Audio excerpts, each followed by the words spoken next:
What's going on, YouTube? Today I'm going to do a 2-in-1 video. I didn't get to do a troll video yesterday, so here's my troll video now. We're going to include it into my quarterly SEC power rankings a quarter of the way through the season. My troll of the week continues to be Florida. What's going on in Gainesville, guys? I'm not sure. Scott Strickland, if he was a good athletic director, would have already fired Billy Napier like he did Dan Mullen halfway through year number 3 when Dan Mullen lost the locker room. Billy Napier is not a good coach. He might have been great in the Sun Belt. He might be a great wide receivers coach, but he is not a great head coach in the SEC. Dan Mullen was your guys' saving grace while he was here, or while he was there in Gainesville. And you guys crapped the bed. Don't understand why you're firing a guy that had a winning record 3.5 seasons in, or 2.5 seasons in, and then you're keeping a guy that has a losing record going into year 4. Wake up, dummy. I'll give you one more. I normally only do one. South Carolina, y'all okay? Lenore Sellers played. Why'd you guys lose to Missouri without their starting quarterback? What's going on in Columbia, South Carolina? I will never know. I think, Billy Napier and Shane Beamer, they should probably start a radio show together saying, or titled, "We Suck as Head Coaches" or something. I don't know. But you guys are pretty dang bad. That's my troll video. We don't want to keep you guys waiting too long and have you guys on here a while. So here's what the other part of my video. We're doing our SEC power rankings a quarter of the way through the season. The way that my criteria is going to be held is strictly based off of conference games. Okay? That's the primary focus. If you have 0, there are 4 teams that have no conference games played in A&M, Mississippi State, Bama, and Texas. They don't have a single game played within the conference yet. So they'll be my 4 middle-of-the-road teams because you can't really base them off of that. But how I will rank them is based off of their other games played, their overall record, and who they played and everything else. So, number 1, the best team in the SEC to me right now is the University of Georgia. They did go into Knoxville and a pretty tough environment. And they beat them, and it went to overtime. It was a good game. So I'll take Georgia, number 1. Next, I've got Oklahoma. They're sneaky good. John Mateer leads the entire league in passing yards, at least as of Saturday morning. I've not checked those updates yet, or those updated stats yet. So please, if he is not, don't jump down my throat. I don't know that yet. They beat Auburn. That was a good close game. I have to give it to them. I think they look better than most teams do on terms of offense. I don't know about defensively. They played Auburn and a couple of no-name teams. Next up, I've got Ole Miss. They have 2 conference wins, one against Arkansas and one against Kentucky. But they just don't look like they are a very good team. But the only reason why I've got them ranked ahead of these next 3 is because they have 2 wins in the conference. And I just don't know how to rank the other guys yet. Vanderbilt, Missouri are 4 and 5. They have one thing in common. They both have beat South Carolina. Now, the reason why I have Vanderbilt ahead of LSU and ahead of Missouri is because they beat the snot out of South Carolina 31-7. Granted, they hurt Lenora Stellars to do it. Bunch of dirty players, if you ask me. So they handled business against South Carolina. That's why they're ranked number 4 in my power rankings. Then I've got Missouri for the same reason. They beat South Carolina by 9.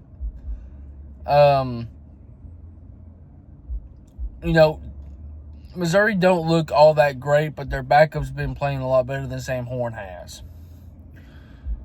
So, I've got them ranked ahead of LSU.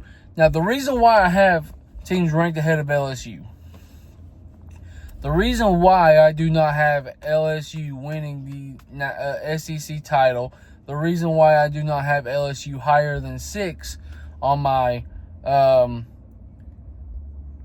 rankings, power rankings for the conference, is because they beat Florida. They beat a bad Florida team that lost to USF.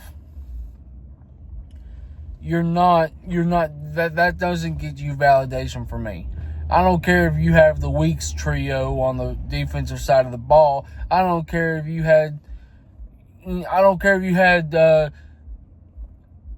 Joe Green over there. I don't care. You beat a bad Florida team. That doesn't put you above number 6 for me, especially since I'm considering overall record as a secondary criteria mark. You guys beat Clemson. Clemson sucks. Clemson's 1-3 for the first time since 2004. Wake up, LSU. You guys are not that impressive offensively. If you all wanted to be number 1 or 2 or, conference championship material, you guys will be showing up on offense. Garrett Nussmeier looks a mess. A mess, I tell you. LSU fans, LSU better get it together, because if they keep up with this bad offense, they're just going to continue to slip. Defense is playing great. So now we're going to go on to our 4 unranked,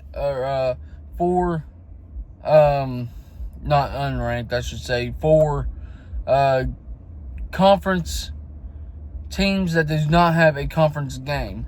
Now, the reason why this was hard for me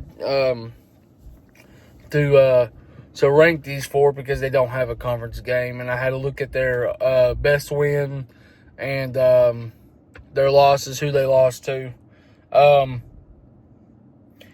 That being said, I've got Texas A&M at 7. They beat Notre Dame in South Bend. Impressive feat. So congratulations to them. They're number 7. Mississippi State. You guys don't have a conference game played yet, but you guys did beat Arizona State, one of which I was impressed by, because I projected you guys to lose to Arizona State. So congratulations on that big win. And you guys are not looking too shabby. Let's see how you guys hold up against Tennessee on Saturday, September 29th. I believe is what that is. Number 9, I have Alabama. I know you Bama thumpers are going to get on here. Oh, Alabama should be ranked higher. No, shut up. Get out of here. You guys lost to Florida State. Want me to be honest with you? Florida State's not that impressive to me. Florida State's played Alabama, beat them. And then who do they play? I don't know. I couldn't tell you. Texas, you're number 10. Arch Manning looks miserable out there. He looked pretty daggone good against Sam Houston, but you might as well have been playing Texas School of the Blind because Sam Houston is not that good. Arch Manning, you have sucked up to this point. You guys lost to Ohio State. That's a good loss. Ohio State's the defending national champs. They're a good football team. Up to down, left to right, they're just a great football team. But they're, you've not looked impressive since. You guys should be number 7.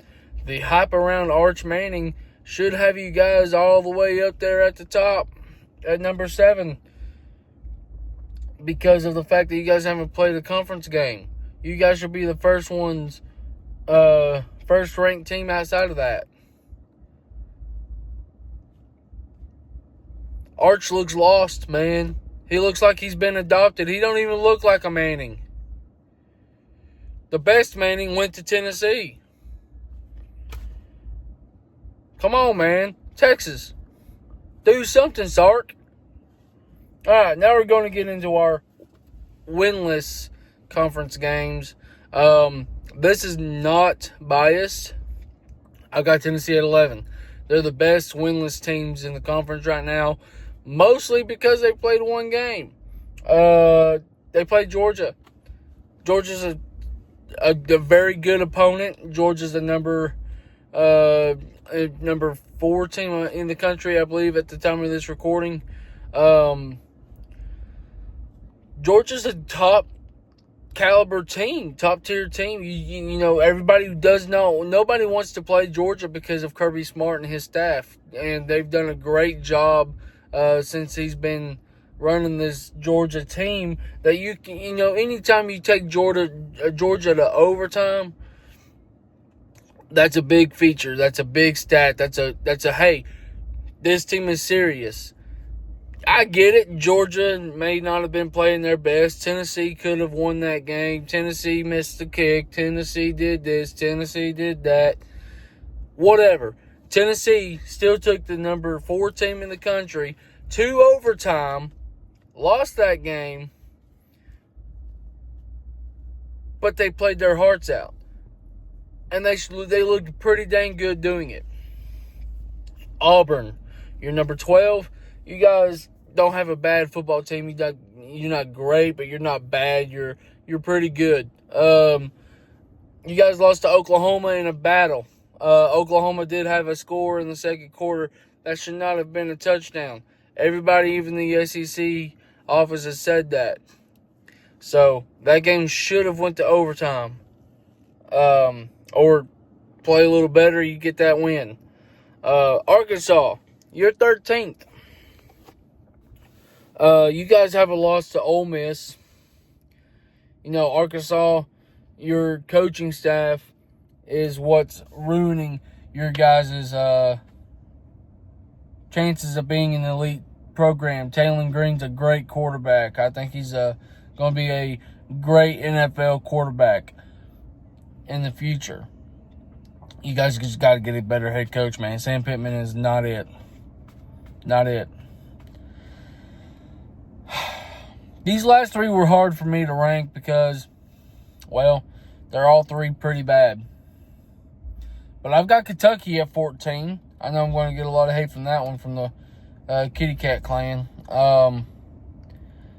Kentucky is 14 because they have a loss to Ole Miss and they barely beat Toledo. Barely beat Toledo. Congratulations for winning 24-17. And your 1 win this year. You might have 2 wins. I don't know. I don't care enough to look. South Carolina is at 15. Now they have 2 losses in the SEC, and I know I'm going to get a lot of hate from Florida fans because you guys are ranked number 16 in my power rankings. But who cares? South Carolina. The reason why I have you guys at 15 instead of 14 is because Lenora Sellers does look like a good quarterback and a good player. He can really turn this team around if he so chooses to actually get his head out of his rear end and play like the quarterback he's supposed to be. And if Shane Beamer actually calls the right plays. All right, Florida. You guys are dead last in my power rankings for obvious reasons.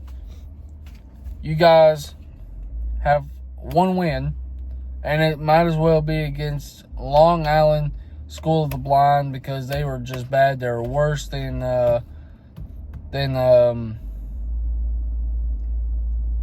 Carter High School, worse than Bearden High School.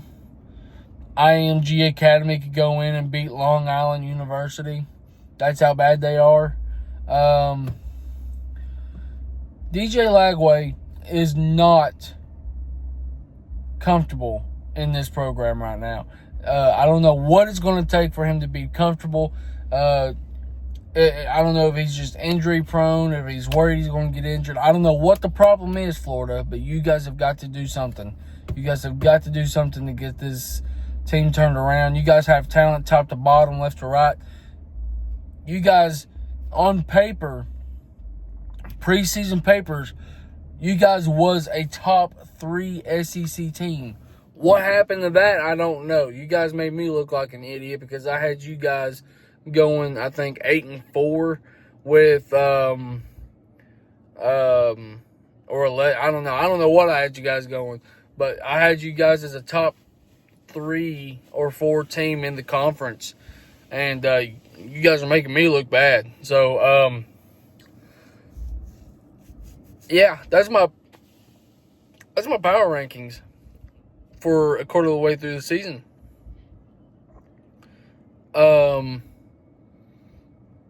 We'll see what happens after this week because I think most everybody plays their first game, if not second game, within conference play.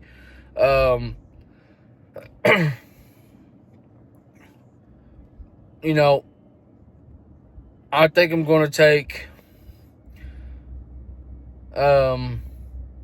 the game of the week for me is going to be Alabama-Georgia within the conference. Alabama-Georgia is going to be a battle. Georgia's probably going to win that game. I don't mind that. Personally, I don't mind that because the more beat down Alabama is when we come down there to Tuscaloosa, the easier it is for us to whoop up on them Tide fans and get out of Dodge. I'm not worried about Florida. Florida, you guys got a lot of turning around to do before we get down there. And if you don't, well, buckle up because it's going to be a ride. Florida's about to fire their head coach because they've got a long, miserable gauntlet ahead of them. But, you know, we've got a lot to do between now and then. We'll probably have another video of games to watch within the conference and maybe around the country just for fun. But as of right now, I'm going to highlight the Georgia and Alabama game. That's all I got for now. Until next time, go Vols.